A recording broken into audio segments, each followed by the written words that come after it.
wafdi miisaan culus oo hogaaminayo Suldaan Maxamed Jaamac Ciise Layne iyo Khadar Cilmi Caarshe ayaa soo gaadhay degmada Garadaga ee galbeedka gobolka Sanaaga waxaana suldaanka iyo wafdigiisa si diiran ugu soo dhaweeyay gudaha degmadaasi maamulka iyo waxgaradka degmadaasi soo dhaweyn kadib waxa suldaanka iyo wufuudda wehelisay ay soo kormeereen halka uu ka socdo dhismaha jaamacadda Garadaga ee Lead University waxaana halkaasi hadallo kooban oo iskugu jira soo dhaweyn iyo weerar ku saabsan jaamacadda Garadaga iyo habka uu dhismaheedu u socdo ka soo jeediyay maamulka degmada Garadaga ka waxbarashada iyo madax dhaqameedka degmadaasi Garadaga waxa weey waa magaalo aad u faac weyn oo hooyada waxbarashada waxaan oran karaa booramahan camuud saad dalata wala shubi jiray ma maqashay camuud maamuli camuud Garadaga baastiyada iyo kooxda Garadaga buu ahaa waxbarashada Garadaga bay taalaa ha laga soo qayb galo jeenina waqtiga dhow ee soo socda in la furo cid kasta oo ka fog iyo cid kasta oo u dhowba waxaan faraynaa ama u sheegaynaa in waqtigaasi soo dhawaaday uuna qabsoomi doono cid kastana waxa laga rabaa inay isdiiwaan geliyaan ballaaran oo uu hogaaminayo Suldaan Maxamed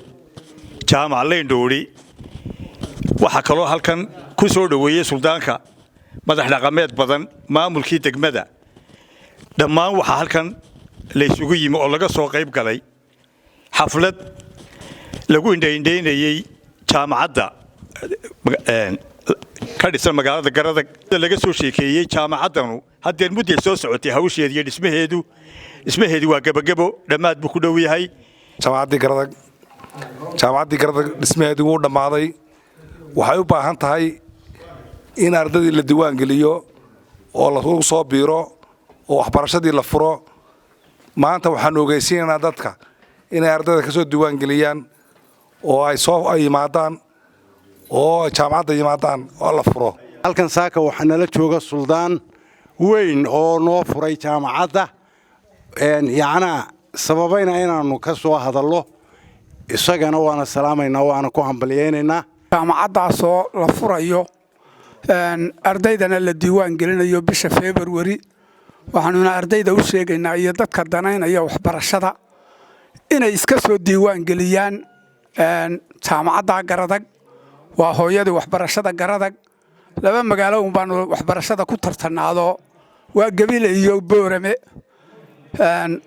dalka inta kale waxbarashada anaga kaga horeyna jaamacaddii halkay marso waa la arkaa cid kasta oo danaynaysa oo ardaydeeda keensanaysa cid kasta oo dakhli ku darsanaysa Somaliland waa u open gabagabadii Khadar Cilmi Caarshe oo safarka ku weeliyay Suldaan Maxamed Jaamac Ciise Layne oo suldaankana gunaanadkii ku soo dhaweeyay hadalka ayaa si wada jira ugu baaqay inay shacab iyo dawladba ay ka qayb qaataan dhismaha jaamacadda Garadaga iyagoo dhankoodana ka mahadnaqay soo dhaweynta ballaaran ee loo sameeyay Garadag oo runtii si wacan noo soo dhaweeyay aniga iyo wafdiga hogaaminayo suldaanka Maxamed Jaamac Ciise Layne runtii farxad bay noo tahay maanta inaanu joogno jaamacaddii Garadaga laga unkay ugu horeyn waxaan u ducaynayaa Ibrahim Barre Nuur Ilaahay subxaanahu wa ta'aala naxariistii jannaha ka waraabiyo nabiga calayhi salaatu wasalaam waxa uu sheegay qofka bani aadamka marka uu dhinto in amalkiisu uu go'ayo amalkii wanaagsanaa inuu go'ayo waxa laga soo reebay sadaqa jaariya waxaan kale oo runtii aad iyo aad ugu mahadnaqayaa dadweynaha reer Garadag aad moodo inay u yihiin higsi iyo meel la higsado dhammaan gobolada bariga oo aynu ognahay maanta aqoontii halkay ka marayaan inay kaalmaha hore ay kaga jiraan sanadkan iyo sanadadii horeba ardaydoodii ka soo baxday ay xagga hore ay ku jiraan iyagana aad iyo aad baan ugu mahadnaqayaa alawal waxaan halkan ugu ducaynaynaa marxuumkii Ibrahim Barre Nuur ee jaamacaddana aasaasay faatixada inaynu marro oo marba xusuusnaano ilaahay waxa uu naxariisto marxuumka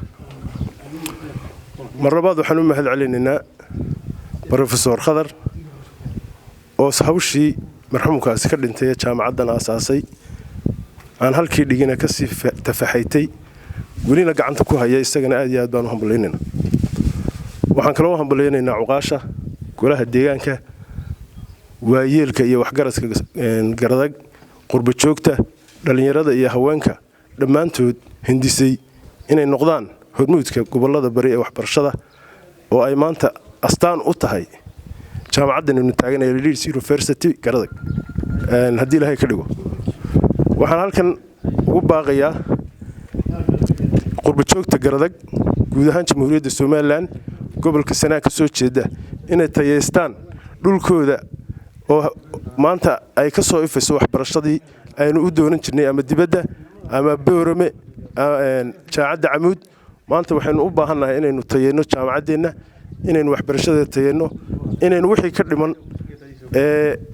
haddii ay qalab tahay iyo haddii imkaaniyaad kale ay u baahan tahay jaamacaddu tahayna